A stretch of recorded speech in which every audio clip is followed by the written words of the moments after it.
venons effectivement de procéder à l'ouverture solennelle de la deuxième session ordinaire de l'année 2017 du Conseil économique, social et environnemental.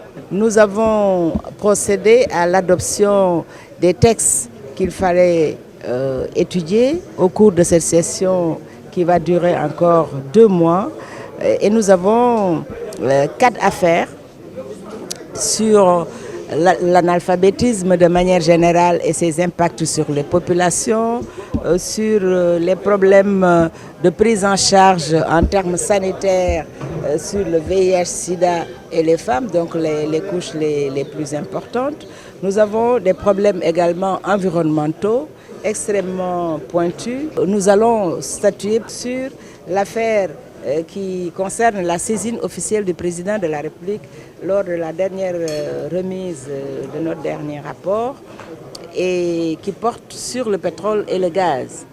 Une question que vous connaissez très présente dans les esprits, avec une certaine approche positive pour les uns, négative pour les autres, d'inquiétude.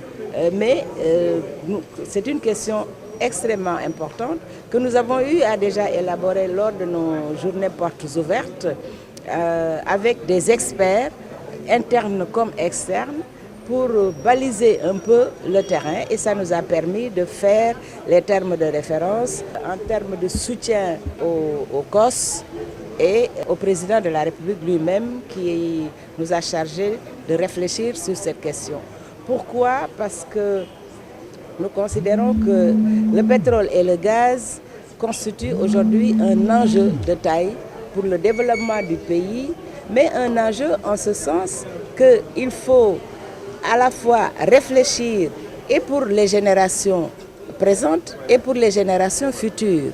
La distribution de richesses que cela implique appelle la mise en place d'un cadre juridique clair pour une émergence, une rigueur et une transparence affichées sur tous les plans. Et donc, ça mérite une étude qui prenne de la patience, mais qui prenne également du sérieux et qui vise des cibles d'expertise avérées. Donc, ce sont ces questions-là que nous avons adoptées sur le principe aujourd'hui pour permettre aux commissions, après l'adoption de leur calendrier de travail, de plancher immédiatement après l'ouverture.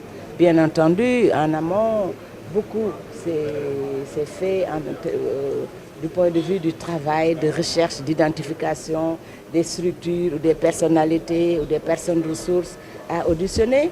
Et tout cet échéancier a été décliné et adopté par la plénière pour ensuite mettre les technocrates au travail et terminer dans une autre plénière au cours de la prochaine clôture, au terme des 2 mois également, pour produire un rapport substantiel, très proche des réalités que nous voulons, du point de vue de la transparence, du point de vue du traitement, du point de vue du cadre juridique et du point de vue de la distribution des richesses.